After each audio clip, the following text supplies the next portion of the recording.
I thought we could just talk a little bit about the mainstream media's reaction to the riots. Now they've been over for a good couple of weeks, 3 weeks or so. I'm really sorry to begin this by laughing, but I like that they've got Captain Far Right here. Like a superhero of the far right. I just think this the one man dressed as a Union Jack for Pride. It's the fact that he's got a Union Jack hockey mask and cloak. Okay, Captain Far Right.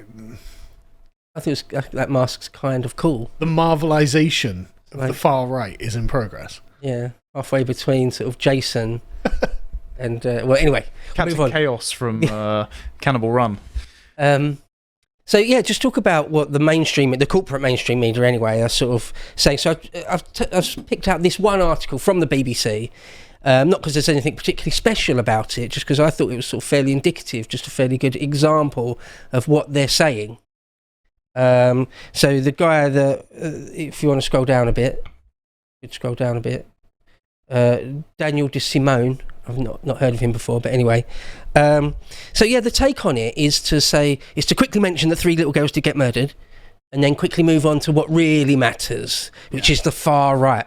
I mean, this is like a 2,000-word essay, and they get one paragraph, one sentence, 3 paragraphs in. Quickly mention that horror did happen, and then move on to the real issue, the extreme and the far right. He makes a distinction in his mind between extreme right and far right.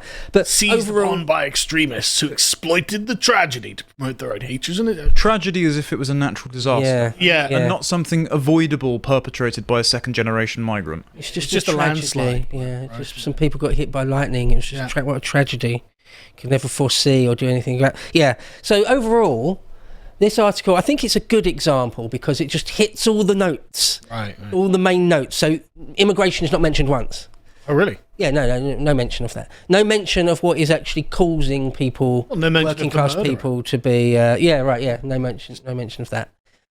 There's no mention of the actual causes of why there might be either extreme or far right or nationalism or any sort of in-group preference.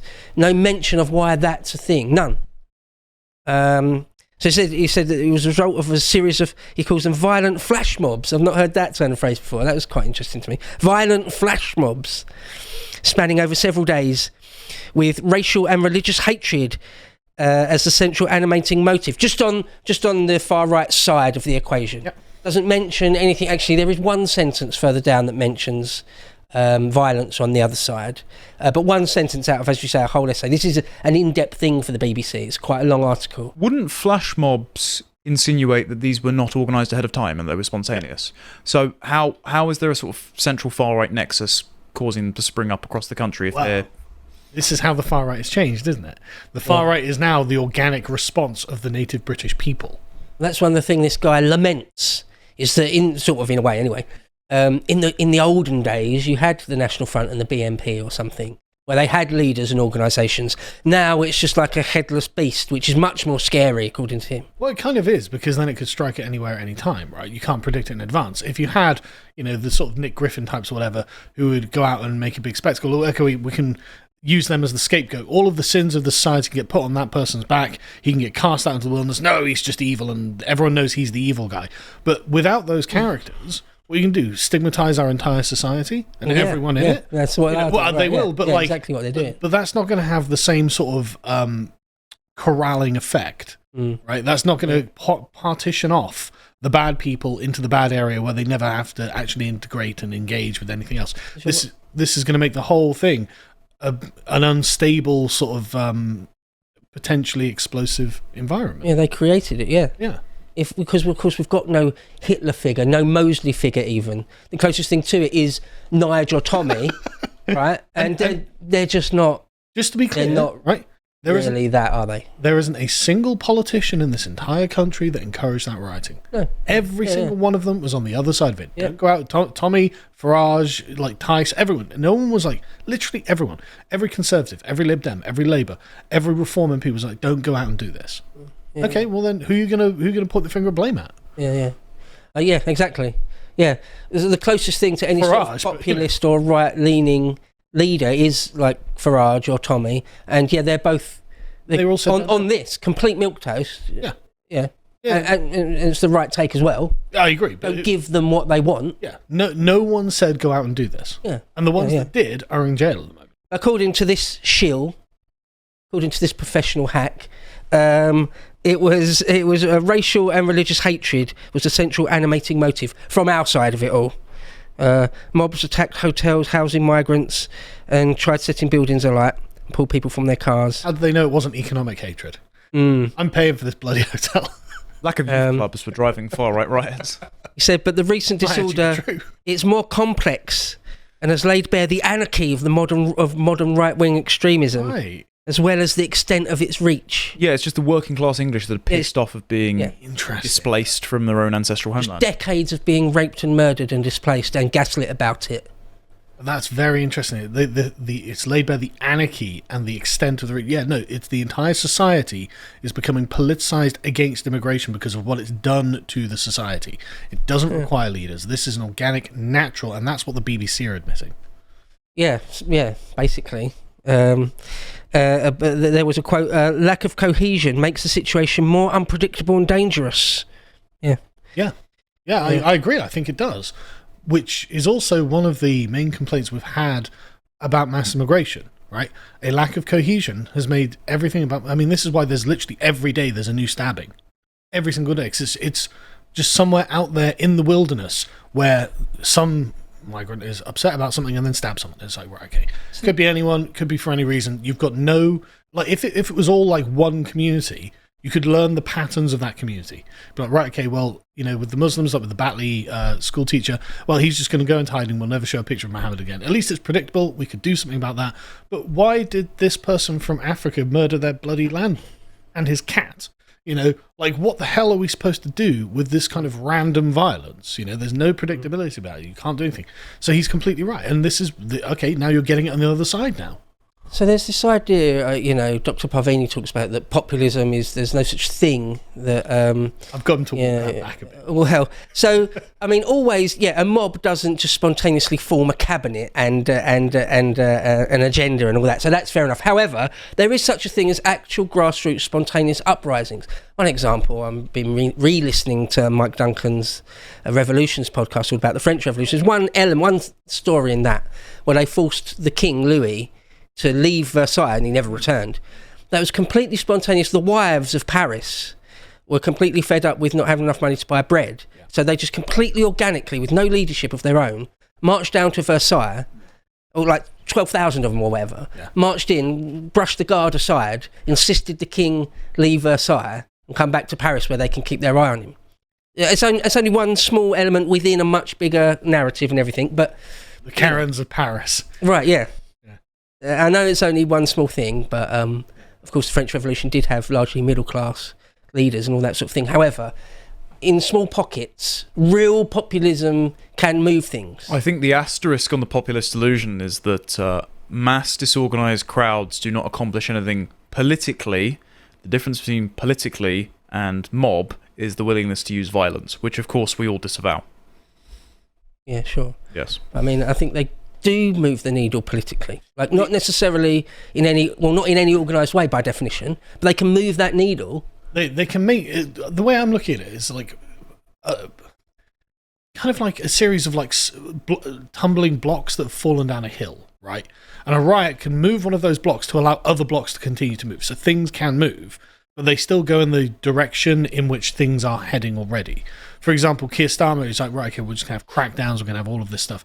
He was going to do things like this anyway, but there were other blocks in the way that prevented it, that the riots themselves have just shoved out of the way. So now things are going to continue tumbling down.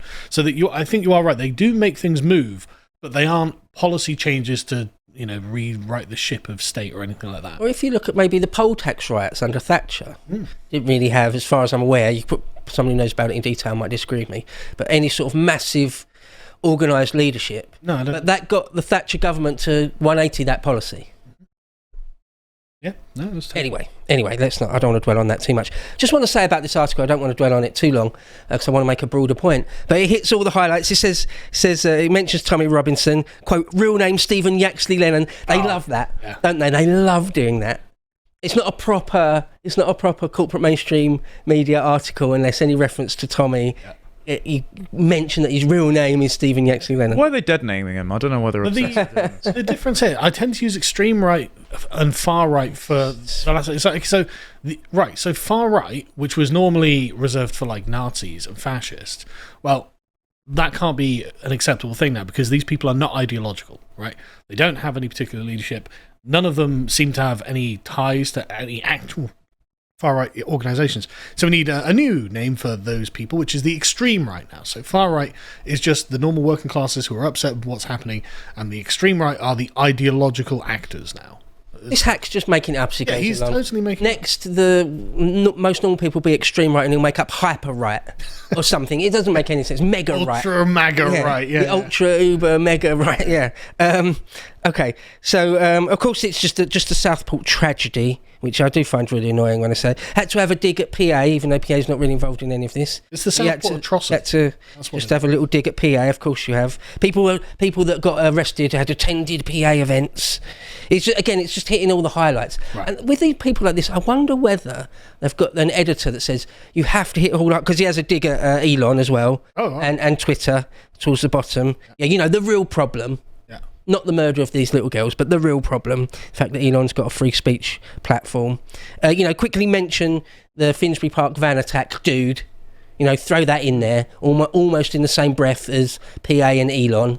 Just throw that in there. Again, I wonder if you've got an editor saying, I want you to hit all these notes. I don't think they need to. I think this guy or whether people like this are true believers, completely brainwashed. I mean, had a quick look at his Twitter. He's still going on about Stephen Lawrence endlessly.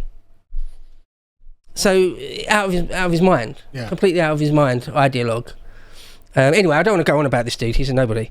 But yeah, so this article, like loads of others in the corporate mainstream media, it's just a complete, deliberate lack of understanding, a deliberate failure to talk about any of the actual issues of what caused these people to riot. And the thing is, you can tell that they know there must be other issues, right? Because buried deep in this, and this is the best line, most of those who took part in the disorder had no known links to the extreme or far right. Right. So they're just regular people who are outraged by something that is the accumulation of decades of government policy over multiple Labour and Conservative governments, and they are now just reaching the boiling point where they're like, look, we just can't have our children stabbed on such a regular occasion, on such a normal thing. Going to a dance class and 8 of them got stabbed. And buried deep in this article, it's like, well, they're not linked to the far right.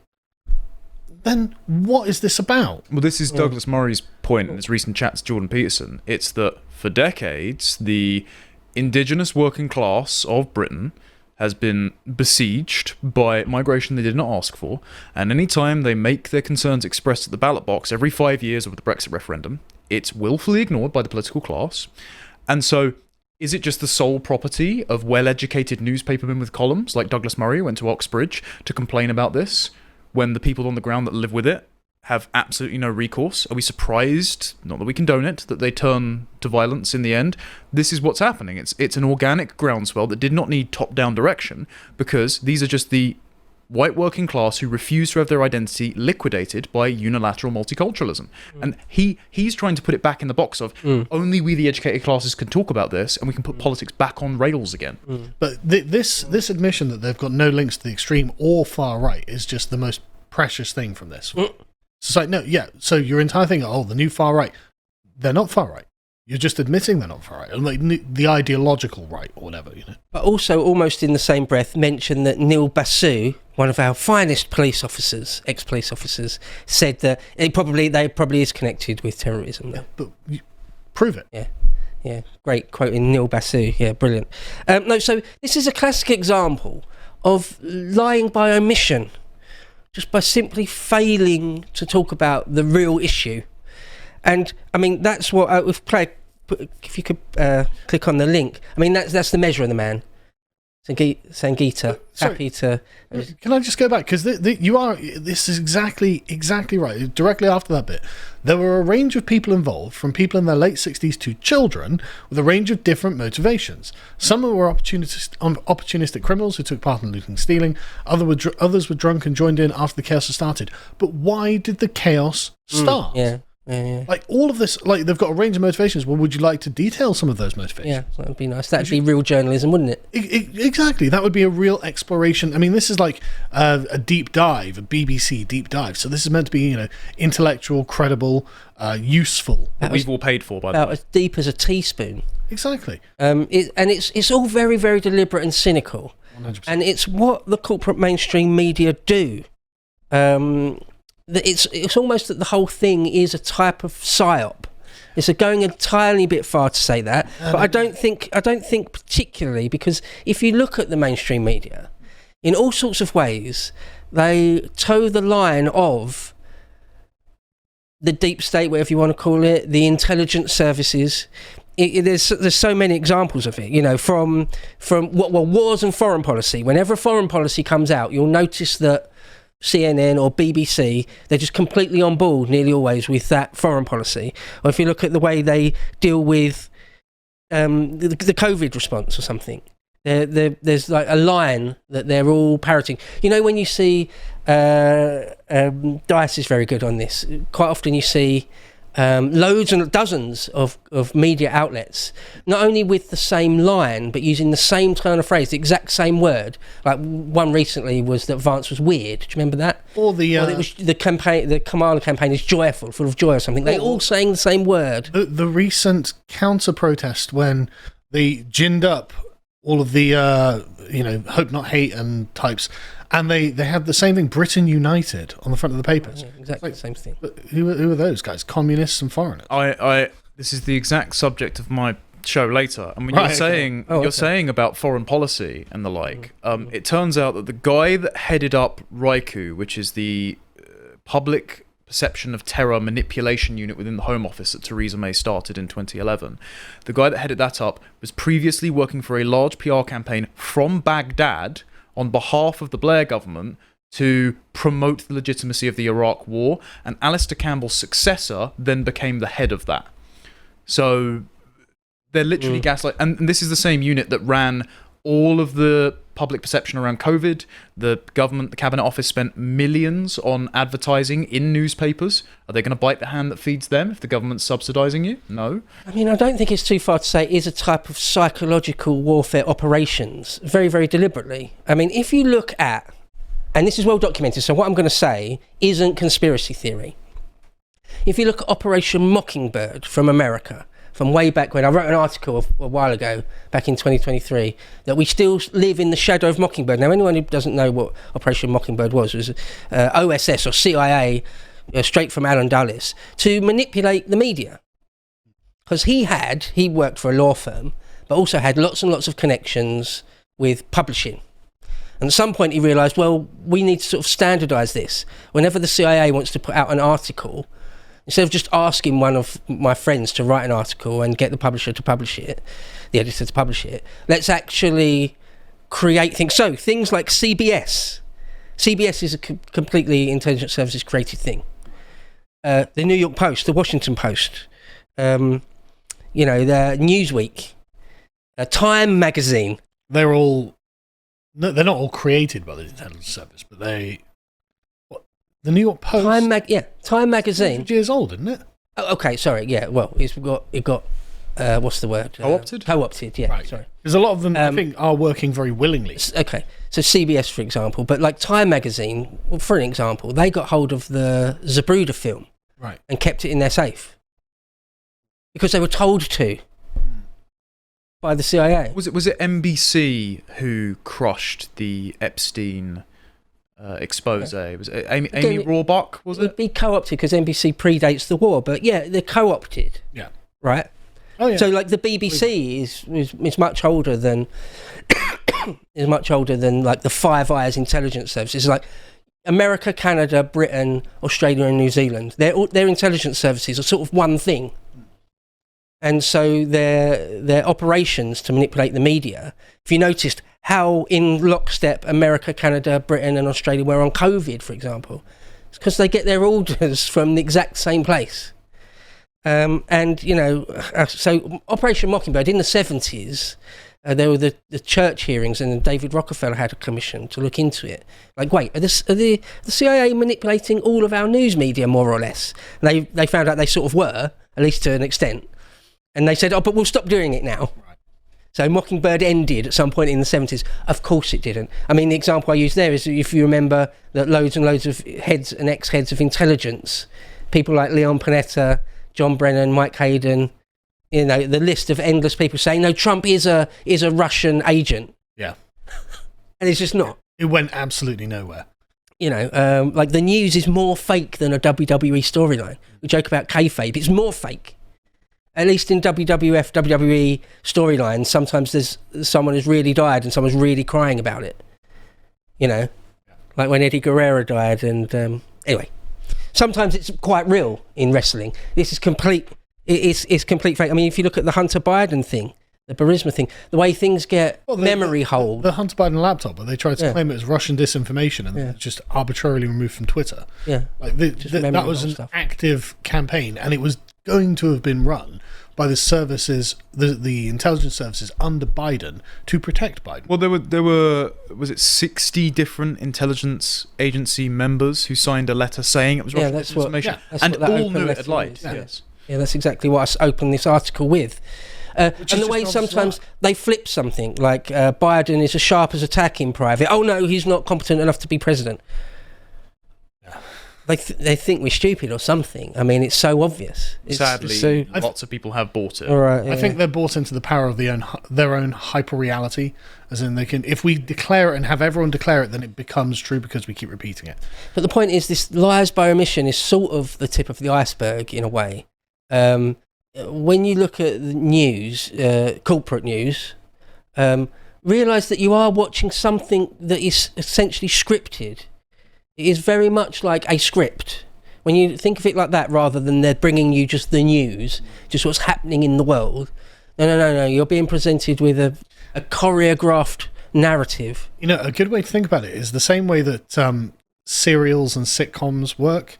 It's like you're going to begin from a position of conflict, but eventually you're going to arrive back at the status quo by the end of the episode, right? And that's what all of corporate news is designed to do. Make you arrive back at the status quo to normalize, to therapeutize whatever has happened. We're back on the rails and we're carrying on till the next day, until the next event, and then by the end of that episode, we'll be back on the same rails. So this is what's happening, to bring it back to the story. This is what's happening with the narrative around the riots that happened a few weeks ago, is that there's a line. The deep state, the intelligence services have got a line which is, it's just all far right. And then, you know, whether someone like this Daniel De Simone is like an actual intelligence officer. No, I wouldn't. It's not. It's not like Mariana Spring. It's not that. Strong accusation. Well, yeah, allegedly. I don't know if she is, or anyway, moving on from that. I know she's a liar, though. So certainly, that's certainly a documented liar beyond all doubt. But so they'll take him and they'll just say, you know, he's just an ideologue. Get him to write an article that hits all the main notes, and our platform, the BBC, will put it out, and that's the narrative, that's the story, and we're supposed to just gobble it all up and not question any of it. I hate to do well, this. Not anymore. In the interest of time. Yeah, well, I've pretty much brought it to end. One last thing I'll say is just specifically on the BBC, which should absolutely be defunded because it's an enemy. It's our enemy in many, many ways. I wrote this article. I think it was among the first ones I wrote. We need to talk about Auntie. Well, I just go on a scree against the BBC, and it should be defunded because they're filth and they just pump anti-British, anti-Western, anti-white propaganda into your living room all day, every day. So don't trust them, and certainly don't give them a penny. Hi folks, thanks for watching. If you'd like to support us, help us keep the lights on, make sure that we have a job tomorrow, go over to lotus.com and £5 a month, sign up and go and watch Bo's history series Epochs. In this particular episode, he is discussing with the amazing Godfrey Bloom the history of money, which is something that, frankly, nobody knows enough about. And while you're checking us out, go over to X, formerly known as Twitter, and follow us at lotuseaters_com.